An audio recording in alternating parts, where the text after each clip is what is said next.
Hello friends, welcome back to my YouTube channel. आज इस video में हम बहुत ही यूजफुल एक होम ऑटोमेशन सिस्टम बनाने वाले हैं, जिसमें हम अपना खुद का एक IoT क्लाउड बनाएंगे और उसका यूज करके अपने होम अप्लायंसेस को कंट्रोल करेंगे। तो सबसे पहले मैं बताता हूं कि मैंने अपना IoT क्लाउड क्यों बनाया।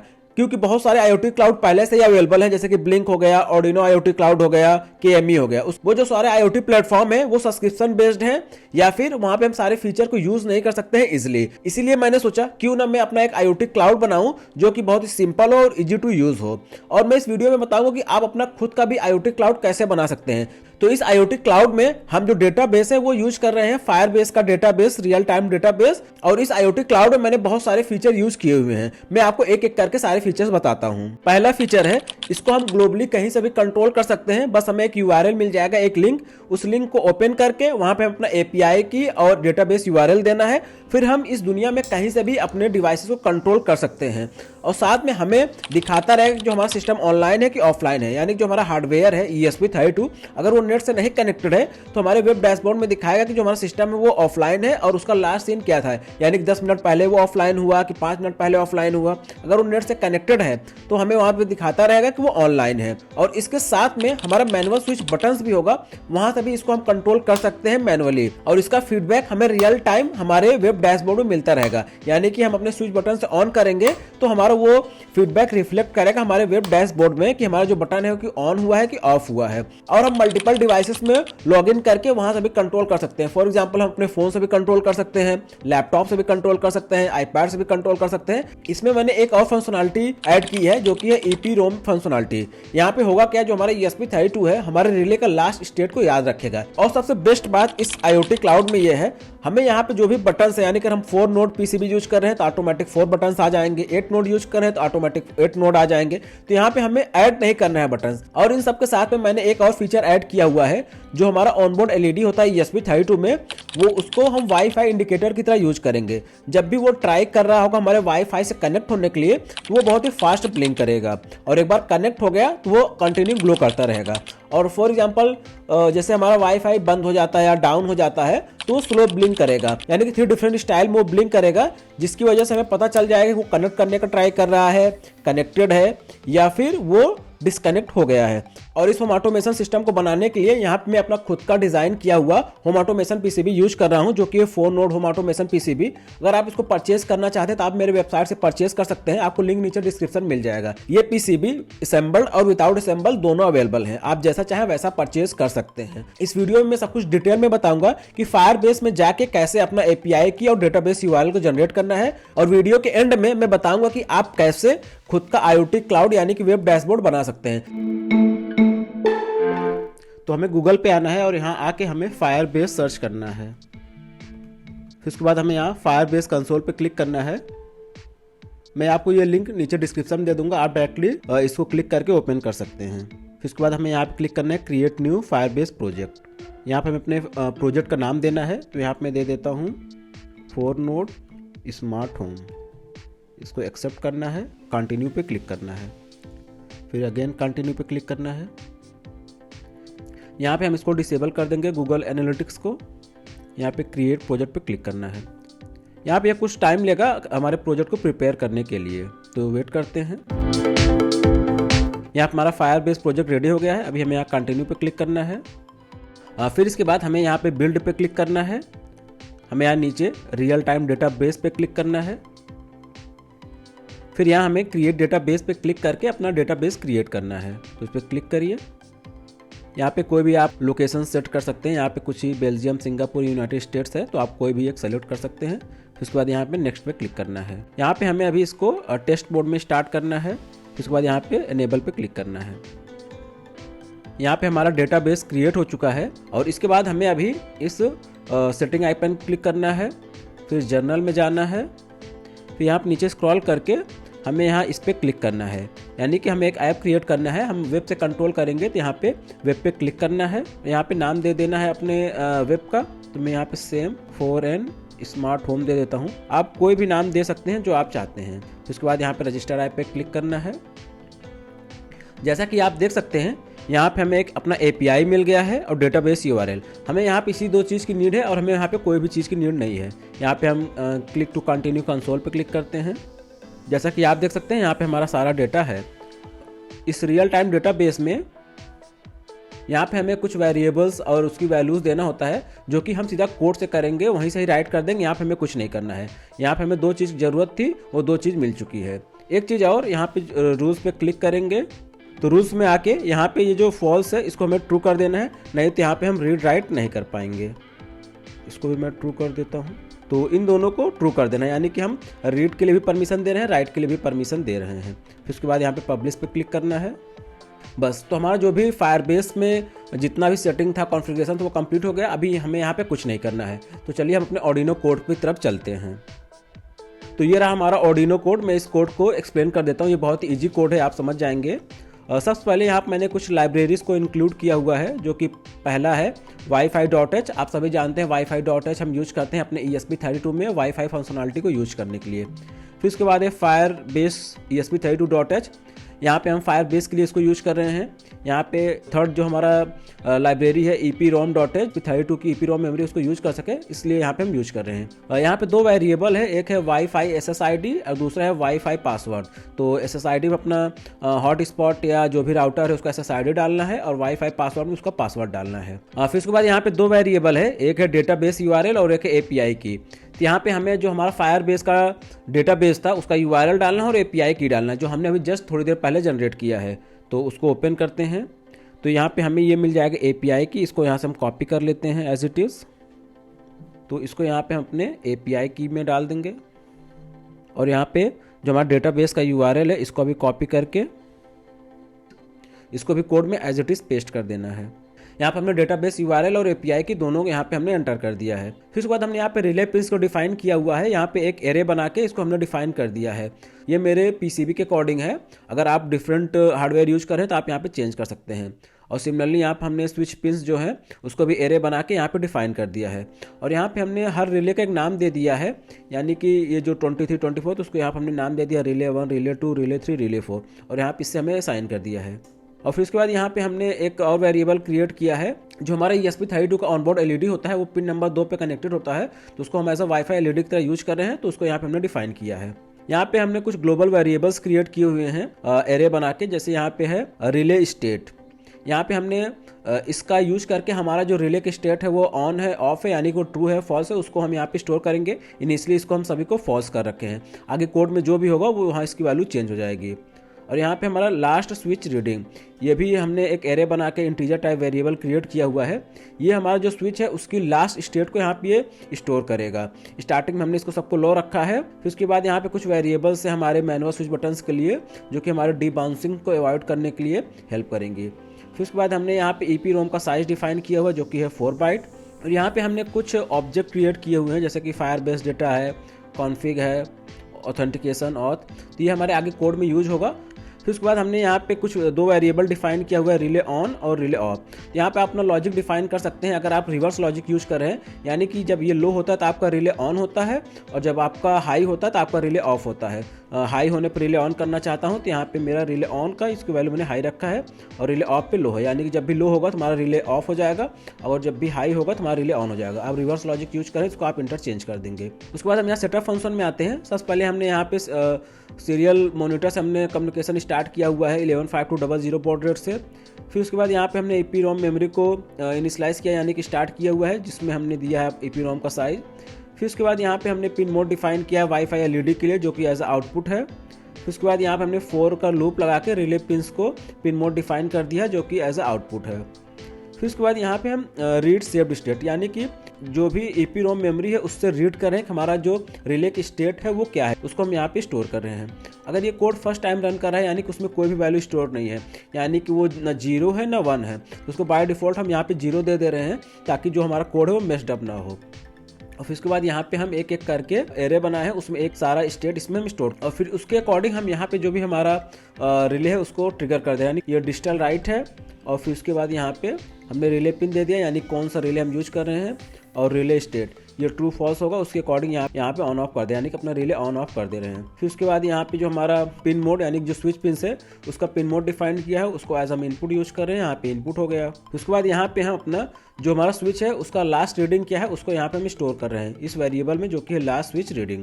फिर उसके बाद यहाँ पे हमने वाईफाई को बिगिन किया हुआ है, जिसमें अपना वाईफाई का SSID और पासवर्ड दिए हुए हैं। सीरियल मॉनिटर पर फिर प्रिंट कर रहे हैं कनेक्टिंग टू वाईफाई। फिर उसके बाद यहाँ पे वाइल का लूप लगाए हुए हैं और कनेक्ट करने की ट्राई कर रहे हैं अपने वाईफाई से। अगर कनेक्ट नहीं होता है तो हम आप जो LED है ऑनबोर्ड LED वो फास्ट ब्लिंक करेगा। अगर हमारा वाईफाई से कनेक्ट हो जाता है तो हमारा जो LED है वो कंटिन्यू ऑन रहेगा, यानी कि वो ब्लिंक नहीं करेगा। फिर उसके बाद यहाँ पे हम अपना डेटाबेस का URL देके यहाँ पे अपना फायरबेस को इनिशियलाइज कर रहे हैं और यहाँ पे इसमें अपना API का टोकन दे रहे हैं, यानी अपना API की दे रहे हैं जो कि हमारे फायरबेस का है। और फिर उसके बाद यहाँ पे हम ये 10x1000 यानी कि यहाँ पे हम 10 सेकेंड्स के लिए बस चेक करेंगे कि हमारा जो रिस्पांस आ रहा है कि नहीं आ रहा है, यानी हमारी ESP32 अगर हमारे फायरबेस से कम्युनिकेट नहीं कर पा रहा है 10 सेकंड्स के लिए तो वो उसको छोड़ देगा, आगे बढ़ जाएगा, यानी कि वहीं पे स्टक नहीं हो जाएगा कि कम्युनिकेट करने के लिए। फिर उसके बाद यहाँ पे जो हमने एक हेल्पर ऑब्जेक्ट बनाया था वहाँ पे इसको हम फायरबेस में पास करके फायरबेस को इनिशियलाइज करें, यानी कि हमारा सब कुछ कनेक्ट हो गया, हमारा ESP32 हमारे फायरबेस से कम्युनिकेट कर ले रहा है, तो हम अपना जो प्रोसेस है उसको स्टार्ट कर रहे हैं। और यहाँ पे एक ये छोटा सा फंक्शन है firebase.reconnect वाईफाई, यानी कि ये चेक करेगा, यानी कि फॉर एग्जांपल हमारा सिस्टम ऑन है चल रहा है और बीच में क्या होता है वाईफाई बंद हो जाता है, तो ये ट्राई करेगा रिकनेक्ट होने के लिए। अगर इस फंक्शन को हम यूज नहीं करेंगे तो फॉर एग्जांपल हमारा वाईफाई बंद होता है तो हमारा जो ESP32 है वो वाईफाई से डिसकनेक्ट हो जाएगा। तो अगर फिर से हमारा वाईफाई ऑन होता है तो ऑटोमेटिक वो कनेक्ट नहीं होगा, उसके लिए हमें ESP32 को रीसेट करना होगा। इस फंक्शन का यूज करके जो हमारी ESP32 है वो ऑटोमेटिक रिकनेक्ट हो जाएगा हमारे वाईफाई से।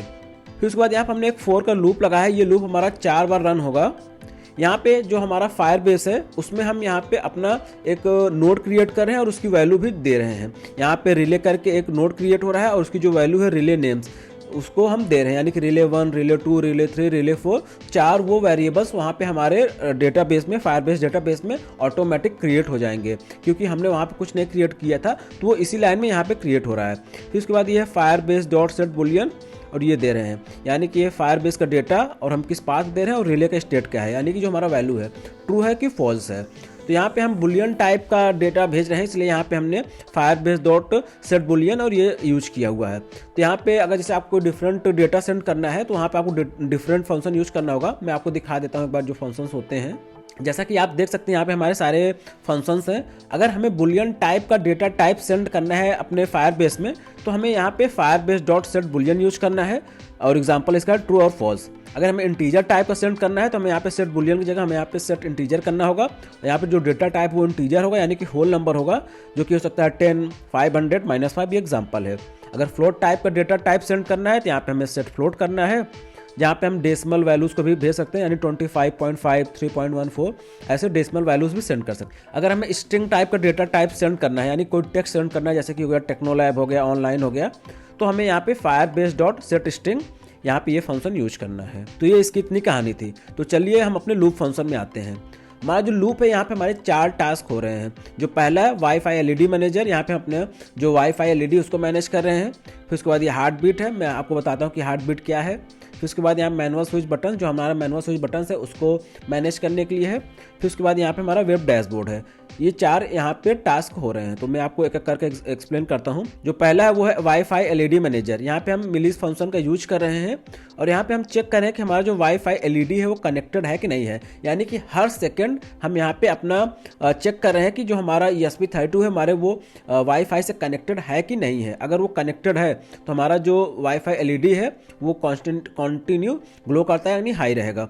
अगर वो नहीं कनेक्टेड है तो यहाँ पे जो हमारा वाईफाई LED है उसको हम ब्लिंक कराएंगे, यानी कि वो स्लो ब्लिंक करेगा, तो जिससे हमें ये पता चल जाएगा जो हमारे ESP32 है वो हमारे वाईफाई से कनेक्टेड नहीं है। तो इस फंक्शन का इतना काम है। और यहाँ पे हम मिलीस फंक्शन का यूज कर रहे हैं 100 मिली सेकेंड का वेट करने के लिए, ताकि जो हमारा कोड है वो यहीं पे स्टक ना हो जाए, बाकी सारे फंक्शन प्रॉपर्ली काम करते रहे। फिर उसके बाद जो हमारे यहाँ पे सेकंड टास्क है हार्ट बीट। यहाँ पर मैंने इसको हार्ट बीट नाम दिया है क्योंकि इस फंक्शन का यूज करके जो हमारा वेब डैशबोर्ड है उसमें हम ये बताएंगे कि हमारा जो सिस्टम है वो ऑनलाइन है कि ऑफलाइन है। यहाँ पे हम फिर मिलीस फंक्शन ही यूज कर रहे हैं और यहाँ पे हम 5 सेकंड का इंटरवल यूज कर रहे हैं। अगर आप इसको चाहते हैं तो 1 सेकंड कर सकते हैं, 10 सेकंड कर सकते हैं, लेकिन मैंने यहाँ पे 5 सेकंड का मैं यूज कर रहा हूँ। यहाँ पे ये हर 5 सेकंड में चेक कर रहा है कि जो हमारा ESP32 है वो हमारे वाईफाई से कनेक्टेड है कि नहीं कनेक्टेड है। अगर वो कनेक्टेड है तो हमारा इस फंक्शन से हम अपने रियल टाइम डेटाबेस यानी फायरबेस डेटाबेस में ये भेज रहे हैं जो कि है स्टेटस लास्ट सीन, यानी कि ये स्टेटस करके एक वहाँ पे वेरिएबल बनाए जिसकी वैल्यू है यहाँ पे लास्ट सीन। तो यहाँ पे ये सेट टाइम स्टैम्प है, इसका मतलब ये जो हमारा फंक्शन है ये हर एक टाइम स्टैम्प्स के साथ में हमारा भेजेगा, यानी कि जो हमारा फायरबेस का डेटाबेस है उसको ये भी पता चलता रहेगा कितने टाइम स्टैम्प पे आया। यानी कि हमारा सिस्टम जब ऑफलाइन हो जाएगा तो वहाँ पे हमारा लास्ट सीन कितना है, 5 सेकंड पहले, 1 मिनट पहले, 2 मिनट पहले, कितनी देर पहले वो ऑनलाइन था यानी कि लास्ट सीन था, वो हमारे इस फंक्शन से पता चल जाएगा। तो इसलिए मैंने इसका नाम हार्ट बीट दिया है ताकि ये हमारा कंटिन्यू मेजर करता रहे कि हमारा सिस्टम ऑनलाइन है कि नहीं है। फिर उसके बाद यहाँ पे हमारा जो थर्ड टास्क है मैनुअल स्विचेस, यानी कि यहाँ पे अपने मैनुअल स्विच बटन्स को ट्रैक करेंगे, उसके अकॉर्डिंग अपने रिलेज को ऑन ऑफ करेंगे। मैंने यहाँ पे एक 4 का लूप लगाया हुआ है जो कि 4 बार रन करेगा चारों स्विचेस के लिए, switch 1, switch 2, switch 3, switch 4। Switch pins है उसको हम रीड कर रहे हैं कि उसका क्या स्टेटस है, ऑन है कि ऑफ है। फिर उसके बाद इस वेरिएबल में डाल दे रहे हैं करंट रीडिंग में, और फिर उसके बाद इस करंट रीडिंग को हम यहाँ पे चेक कर रहे हैं अपना जो लास्ट स्विच स्टेट था। फिर उसके बाद यहाँ पे हमारा जो करंट रीडिंग है और जो हमारा लास्ट स्विच रीडिंग था उसको हम देख रहे हैं। अगर ये दोनों डिफरेंट हैं तो फिर उसके बाद हम इस इफ कंडीशन के अंदर जाएंगे, नहीं तो हम इससे डायरेक्ट बाहर आ जाएंगे। अगर हमारा डिफरेंट है यानी कि हमारा बल्ब ऑन है और हमने ऑफ के लिए प्रेस किया है तो फिर उसके बाद ये इसके अंदर जाएगा। फिर उसके बाद हमने यहाँ पे मिलिस फंक्शन और लास्ट डिबाउंस टाइम यानी कि स्विच डिबाउंसिंग को अवॉइड करने के लिए फंक्शन यूज किया हुआ है। फिर उसके बाद यहाँ पे जो हमारा करंट रीडिंग है उसको हम अपने लास्ट स्विच रीडिंग में स्टोर कर रहे हैं। फिर उसके बाद उसके अकॉर्डिंग ही हम अपने रिले को टॉगल कर दे रहे हैं, अगर वो ऑन है तो ऑफ कर दे रहे हैं, अगर ऑफ है तो ऑन कर दे रहे हैं। अगर ये हमारा ये डिफरेंट है यानी करंट रीडिंग अगर डिफरेंट है लास्ट स्विच रीडिंग से तो। फिर उसके बाद यहाँ पे जो हमारा पर्टिकुलर रिले है उसको ऑन कर रहे हैं। यहाँ पे रिले पिंस यानी कि जो भी लूप चल रहा है, अगर रिले 1 के लिए बात हो रही है तो रिले पिन 1 और रिले का स्टेट और वो ऑन है कि ऑफ है, यानी कि अगर वो ऑन है तो ऑफ कर दे रहे हैं, अगर ऑफ है तो ऑन कर दे रहे हैं। और फिर उसके बाद अपने EEPROM मेमोरी में भी उसको हम राइट कर दे रहे हैं। फिर उसके बाद यहाँ पे कमिट यानी कि उसको हम सेव कर दे रहे हैं। फिर उसके बाद यहाँ पे हम चेक भी कर ले रहे हैं कि हमारा वाईफाई से हमारा ESP32 कनेक्टेड है कि नहीं कनेक्टेड है। अगर कनेक्टेड है तो उस पर्टिकुलर रिले में जाके हम अपने रियल टाइम डेटाबेस यानी कि फायरबेस डेटाबेस में भी उसको अपडेट कर दे रहे हैं। यहाँ पे हम वाईफाई कनेक्टेड है कि नहीं है इसको इसलिए चेक कर रहे हैं क्योंकि अगर ये वाईफाई से कनेक्टेड नहीं है तो हम अपने फायरबेस डेटाबेस में अपडेट करने का कोई मतलब है नहीं। तो इसलिए यहाँ पे ताकि हमारा कोड स्टक ना हो इसलिए हम यहाँ पहले चेक कर रहे हैं कि वाईफाई से कनेक्टेड है कि नहीं। अगर कनेक्टेड है तभी हम अपने डेटाबेस में उसको स्टोर करेंगे। तो यहाँ पे हम ये बुलियन टाइप का मैंने आपको बताया था कि इस फंक्शन का यूज कर अपने डेटाबेस में कुछ भी राइट करना हो तो ऐसे कर सकते हैं। यहाँ पे हमने सेट बुलियन फायरबेस डेटा यानी कि जो हमने अपना एक हेल्पर ऑब्जेक्ट क्रिएट किया था वो, और यहाँ पे हमने पाथ दे दिया। पाथ ये है जो कि रिलेस प्लस रिले नेम, और यहाँ पर रिले स्टेट यानी कि ट्रू है कि फॉल्स है। फिर उसके बाद यहाँ सिंपली हम अपने सीरियल मॉनिटर पे भी प्रिंट कर दे रहे हैं कि हमारा जो स्विच था वो टॉगल्ड हो गया। इन सब के बाद हमारा आता है लास्ट टास्क जो कि है वेब डैशबोर्ड। फिर इससे अगेन हम यहाँ पे चेक करें कि हमारा जो वाईफाई है यानी हमारी ESP32 हमारे वाईफाई से कनेक्टेड है कि नहीं है। अगर हमारा ESP32 वाईफाई से कनेक्टेड है तो हम उसके तो ही हमारा ये 4 का लूप जो कि 4 बार रन होगा। अगर नहीं कनेक्टेड है तो कोई मतलब नहीं है अपने वेब डैशबोर्ड से। यहाँ पर अभी हम कर क्या रहे हैं कि जो हमारा वेब डैशबोर्ड है वहाँ पर जो बटन प्रेस हुआ है उसके अकॉर्डिंग अपने रिलेज को ऑन और ऑफ करेंगे। तो यहाँ पर हमारा जो लूप है वो 4 बार रन करेगा। यहाँ पे हम अपना एक पहले पाथ को देख रहे हैं जो कि इसमें स्टोर होगा, ये रिले है। फिर उसके बाद रिले नेम, फिर उसके बाद जो वैल्यू आएगी तो इस फंक्शन का यूज करेंगे। तो जैसे मैंने आपको बताया था फायरबेस में कुछ राइट करने के लिए हमें यहाँ पे सेट बुलियन लिखना रहता था, और फायरबेस हमें कुछ रिट्रीव करना है तो हम यहाँ पे गेट बुलियन फंक्शन यूज करते हैं। तो मैं आपको एक बार सारे फंक्शन दिखा देता हूँ। अब जैसे बुलियन टाइप का डेटा टाइप हमें गेट करना है, यहाँ पे Firebase dot gate Boolean. Integer type data type है तो Firebase dot gate integer. Float type का है तो यहाँ पे फायरबेस डॉट गेट फ्लोट। अगर स्ट्रिंग टाइप का है तो फायरबेस डॉट गेट स्ट्रिंग। अगर जेसन यानी कि हमारा कंप्लीट फोल्डर हमें गेट करना है यानी कि रिट्रीव करना है तो यहाँ पे Firebase dot gate Jason function को यूज करेंगे। यहाँ पे हमने पाथ में पहुँच गए। यहाँ पे हमने इफ़ के अंदर इस फंक्शन को रखा है, यानी कि अगर हमारा डेटा आ रहा है तभी हम आगे जाएंगे, नहीं तो हम इससे लूप से बाहर आ जाएंगे। अगर हमारा कोई डेटा आ रहा है फायरबेस से तो फिर उसके बाद हम यहाँ पे चेक कर रहे हैं कि वो बुलियन टाइप का है कि कोई रेंडम गार्बेज वैल्यू तो नहीं है। अगर वो बुलियन टाइप का है तो फिर उसके बाद यहाँ पे हम इसको इस क्लाउड स्टेट यानी एक नॉर्मल वेरिएबल है क्लाउड स्टेट, उसमें हम उसको एज अ ट्रू और फॉल्स लेके ताकि हमारी ESP32 समझ सके उसमें स्टोर कर ले रहे हैं। अब यहाँ पे जो भी वैल्यू आई उसको हम इस क्लाउड स्टेट वेरिएबल में स्टोर कर लिए। अब यहाँ पे हम ये चेक करें कि जो हमारी ये क्लाउड स्टेट का वैल्यू है यानी कि ट्रू फॉल्स, जो हमारा रिले स्टेट है उससे डिफरेंट है कि नहीं है। अगर सेम है तो हमें ऑन ऑफ करने कोई नीड ही नहीं है। अगर वहाँ पे ऑन किया गया है और बल्ब हमारा यहाँ पे ऑन ही है तो कुछ नहीं करना है। अगर डिफरेंट है यानी कि हमने वहाँ बटन ऑफ प्रेस किया और हमारा जो बल्ब था यानी कि रिले था वो ऑफ था, तब हमें यहाँ पर टॉगल करना है। यानी कि ये दोनों डिफरेंट होगा तब हमें यहाँ आगे जाना है।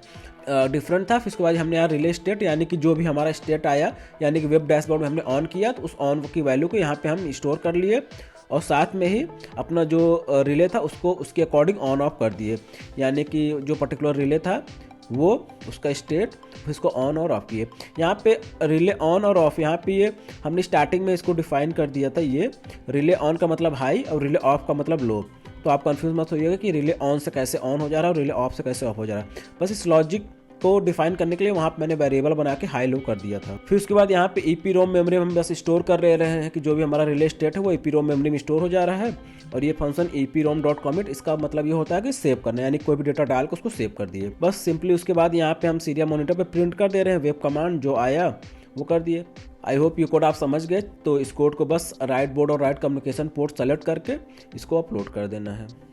ESP32 में कोड अपलोड करने के बाद हमें कनेक्शंस करने हैं। आप इस कनेक्शन डायग्राम के अकॉर्डिंग अपने बल्ब को और स्विचेस को होम ऑटोमेशन PCB से कनेक्ट करेंगे। कोड एक बार सक्सेसफुली अपलोड हो गया, कनेक्शन कंप्लीट हो गया, तो उसके बाद हमें एक URL को ओपन करना है जो कि है technolabelectronics.com/smarthome। ये लिंक आपको नीचे डिस्क्रिप्शन में मिल जाएगा, तो आप वहाँ पे क्लिक करके इस वेब डैशबोर्ड को ओपन कर लेंगे। तो ये रहा लिंक technolabelectronics.com/smarthome। तो ये आपको ये मिल जाएगा। यहाँ पे आपका जो भी फायरबेस का API की था और जो डेटाबेस का URL था उसको यहाँ पे आपको एंटर करना है फिर से। तो कोड में जाना है, यहाँ पे यहीं से मैं कॉपी कर लेता हूँ। यहाँ से डेटाबेस URL है, इसको कॉपी करना है, यहाँ पे पेस्ट करना है और API की को भी कॉपी करके यहाँ पेस्ट कर देना है। फिर उसके बाद यहाँ पे हमें क्लिक करना है। जैसा कि आप देख सकते हैं यहाँ पे हमारे पास ये डैशबोर्ड आ गया। अभी हम यहाँ पे इजिली इससे कंट्रोल कर सकते हैं। ये हमारे पास 4 बटन मिल जाती है, इसको टॉगल करके कर सकते हैं। और यहाँ पे हमारे ESP32 वाईफाई से कनेक्टेड है, इसलिए यहाँ पे ये सिस्टम ऑनलाइन दिखा रहा है। अगर ये डिस्कनेक्ट हो जाएगा तो यहाँ पे हमारा सिस्टम ऑफलाइन दिखाएगा। तो चलिए इसका मैं डेमोन्स्ट्रेशन करके आपको सब कुछ अच्छे से दिखाता हूँ। यहाँ पे हमारा सिस्टम ऑफलाइन दिखा रहा है, तो चलिए इसको हम ऑन करते हैं, वहाँ सिस्टम ऑनलाइन हो जाएगा। फिर उसके बाद अपने इस वेब डैशबोर्ड से अपने लाइट्स को कंट्रोल करना देखेंगे। तो मैं ऑन करता हूँ, जैसा कि ऑन हो गया है। अभी ये नेट से कनेक्टेड होगा तो ये सिस्टम ऑनलाइन आ जाएगा। जैसा कि आप देख सकते हैं अभी ये सिस्टम ऑनलाइन आ गया है। अभी हम इजीली इसको कंट्रोल कर सकते हैं अपने इस वेब डैशबोर्ड से। तो मैं कंट्रोल करके दिखाता हूँ।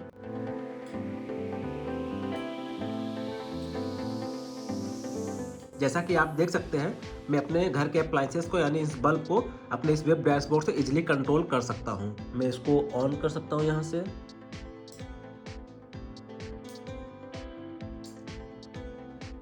और साथ में अपने इस मैनुअल स्विच बटन से भी इसको कंट्रोल कर सकता हूँ। जैसा कि आप देख सकते हैं हमारे वेब डैशबोर्ड में इसका फीडबैक भी मिलता रहेगा, और ये रियल टाइम फीडबैक मिल रहा है और ये बहुत अच्छे से काम कर रहा है। तो ग्लोबली इसको हम कंट्रोल कर सकते हैं अपने इस वेब डैशबोर्ड के थ्रू, और इसमें हमारा दिखाता भी रहेगा कि हमारा सिस्टम ऑनलाइन है कि ऑफलाइन है और कितनी देर पहले ये ऑफलाइन हुआ था। और हम किसी भी डिवाइस से कंट्रोल कर सकते हैं, चाहे कि iPad हो, स्मार्टफोन हो या लैपटॉप हो। बस ब्राउजर में ये लिंक ओपन करना है, वहाँ अपना API की और डेटाबेस का URL देना है, बस हम उसके बाद इजीली कंट्रोल कर सकते हैं। मैंने इसमें EEPROM फंक्शनलिटी भी ऐड की है, तो चलिए मैं आपको उसका भी डेमोन्स्ट्रेशन करके दिखाता हूँ। यहाँ पे मैं 2 रिले ऑन कर देता हूँ, रिले 2 और रिले 3। अभी इसके बाद हम ESP32 को रीसेट करते हैं। जैसे कि आप देख सकते हैं ESP32 रीसेट होने के बाद हमारे 2 रिले ऑन थे तो 2 रिले ऑन ही हैं, यानी कि हमारा जो प्रीवियस स्टेट है रिले का वो रीस्टोर हो गया। यानी कि हमारा पावर कट होता है या ESP32 रीसेट होता है तो हमारे जितने बल्ब ऑन है उतने ऑन रहेंगे और जितने ऑफ है उतने ऑफ रहेंगे।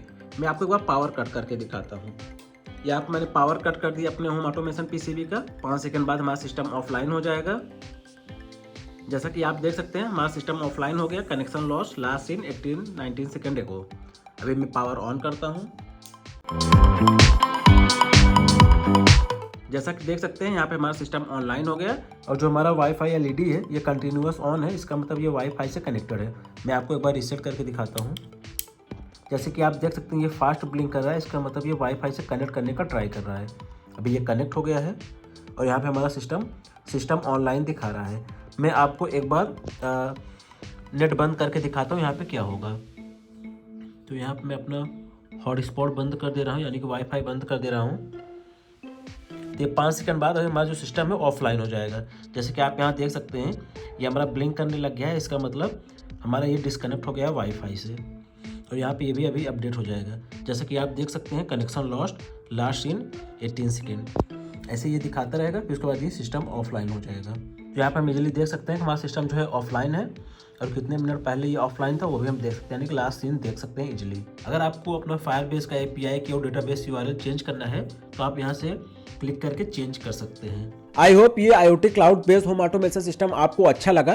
तो चलिए मैं आपको बताता हूँ अगर आप खुद का अपना वेब डैशबोर्ड चाहते हैं तो कैसे बना सकते हैं। सबसे पहले आपको यहाँ पे एक डोमेन की जरूरत होगी और एक होस्टिंग की जरूरत होगी। अगर ये दोनों आपके पास हैं तो आपको इजिली अपना वेब डैशबोर्ड बना सकते हैं। आपको ये 3 कोड की जरूरत होगी, index.html, ये जावास्क्रिप्ट कोड और ये स्टाइलिंग के लिए CSS, और ये लोगो है, आप अपना लोगो यूज कर सकते हैं। तो चलिए मैं आपको बताता हूँ। सबसे पहले आपको अपना कंट्रोल पैनल ओपन करना है। जैसे कि मेरा होस्टिंगर पे है तो मैं अपना होस्टिंगर का कंट्रोल पैनल ओपन करता हूं। आप अपना कंट्रोल पैनल ओपन करेंगे तो यहाँ पे आपको 3 चीजें दिखेंगी, फाइल मैनेजर, डेटाबेस। तो यहाँ पे आपको फाइल मैनेजर क्लिक करना है। फिर उसके बाद यहाँ पे public.html पे क्लिक करना है, यानी कि उसको ओपन करना है और यहाँ पे न्यू फोल्डर पे जाना है। और आप जो भी नाम से ओपन करना चाहते हैं, जैसे कि मैंने स्मार्ट होम रखा है, आप वो यहाँ पे नाम दे सकते हैं।